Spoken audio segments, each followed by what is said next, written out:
With every laundered sheet, these men are one step closer to a clean, fresh start. They're part of a program called Gateway Linens, a ministry of the Salvation Army Gateway Center, a men's shelter in downtown Toronto. Dion Oxford is executive director. All people need a home, a job, and a friend in order to have a life. If you don't have those three things in your life, you're not really living, you're just merely surviving. We recognized that we were good at helping people find a home. What we acknowledged also, though, was that we're not really all that great at helping people find meaningful work for meaningful pay.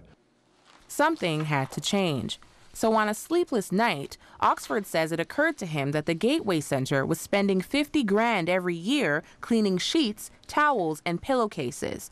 And between 5 Salvation Army shelters, they were spending $325,000. I began to wonder what would it look like for us to do our own laundry? Why is it impossible for us to consider building our own industrial laundry facility, doing our own laundry, rerouting that $50,000 that's being spent elsewhere to this facility, and then training the guys who live here who want to work?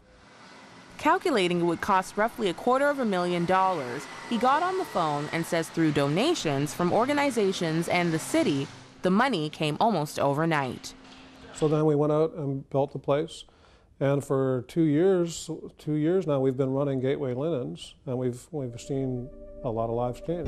The 6-month-long program isn't just about cleaning up linens. The Salvation Army also wants to help the men who graduate clean up their lives by teaching them soft skills, he says. And then the soft skills are things like life skills, how to budget, how to buy groceries, how to live.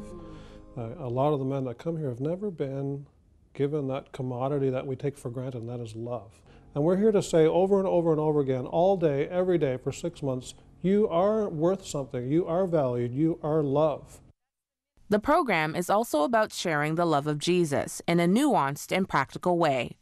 If the gospel is good news, then the good news to someone who believes that they're worthless is a job. The good news to someone who can't find work is employment. The good news for someone who hasn't been loved is that they're being loved. And so we believe that this is very much an instrument of the gospel. Gateway Linens has been so successful, they now have laundry contracts with other organizations in the city. It's something Oxford refers to as social purpose enterprise. Well, we pay the participants, so they make some money, and then the rest of the money goes to our program. There's so many things beautiful about this program. One is that, you know, we're always scratching to find money for our program. And now all of a sudden we have this program which actually makes money.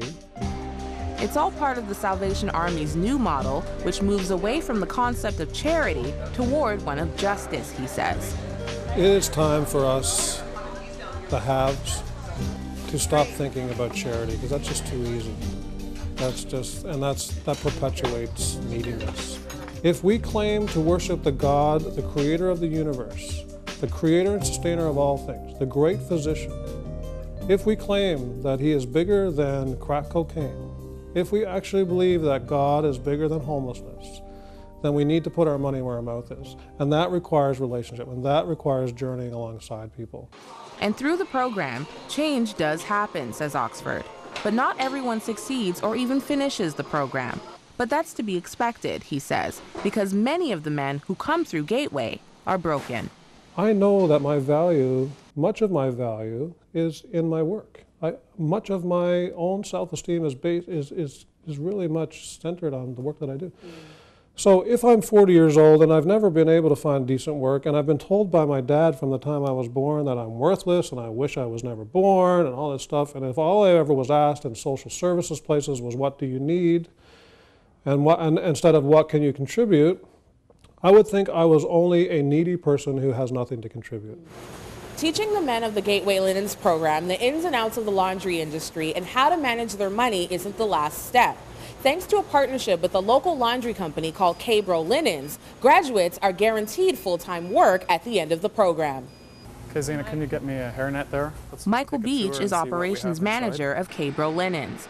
He says the company saw an opportunity to go further by partnering with Gateway Linens. We've got a lot of long-standing staff here at Cabro Toronto, but we do have positions that open up on a seasonal basis. We have positions that, 1 or 2 positions that become available. And we saw this as an opportunity rather than go to an agency or put an ad in the paper. Having been in the linen and laundry business for 56 years and worked with the Salvation Army in the past, Beach says Gateway reached out to them as consultants when building their laundry facility. As time went on, he says, a mutual trust grew between the two organizations, and soon they decided to take the relationship a step further. We got to be quite trustful of Gateway and what they were doing, and so in a lot of ways they were doing a lot of the pre-screening and referencing for us, and it was a way we could do a win-win situation. And while it seems K-Bro may be working against their own interests, Beach says it's not always about the bottom line. Thank you. We realized that we have a place in the community and that what they were doing, we could support them and still take care of our own business interests.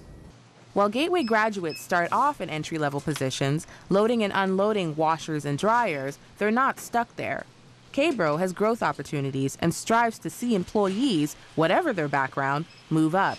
It's something they're proud of, he says. Some of the graduates have gone on after their experience here at the entry-level position, including Ken as an example. He is now our shipper, which is a very high-profile position in our laundry. So that's an example of the progression within our own laundry that some of the graduates have been able to achieve. I got one more here. Ken Weir, who's one of Gateway's model graduates, wasn't available to appear on camera. But while some graduates, like Weir, have been successful, that hasn't been the case with everyone.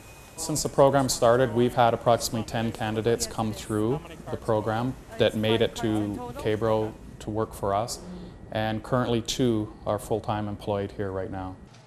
But that hasn't deterred them, he says. In fact, if one of the Gateway graduates is struggling, the company will do what it takes to support them, he says. We treat them like we do all the other employees.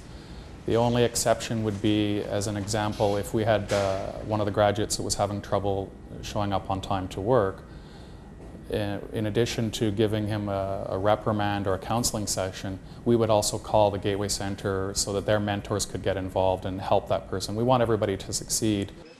With the success of the program, K-Bro is open to future partnerships with the Salvation Army. And for other companies who'd like to make a difference in their community, Beach says there are 3 important things to remember. Do your homework, establish good relationships, and go out there and make it happen. This is a project that grew from 2 independent organizations. A lot of times people are asking for government to be involved and to make things happen. K-Bro's not getting any subsidies, or this isn't a subsidized work placement program. This is just 2 organizations that believe strongly in making somebody successful. Back at Gateway Linens, Dion says that when it comes to homelessness, the faith community must take a different approach and step up to the challenge. When Jesus said, it is more blessed to give than it is to receive, let's stop being selfish with that blessing. Because currently what we're doing is giving away stuff that we don't need anymore, that doesn't really hurt us to give away, so that we can sort of receive that blessing of giving.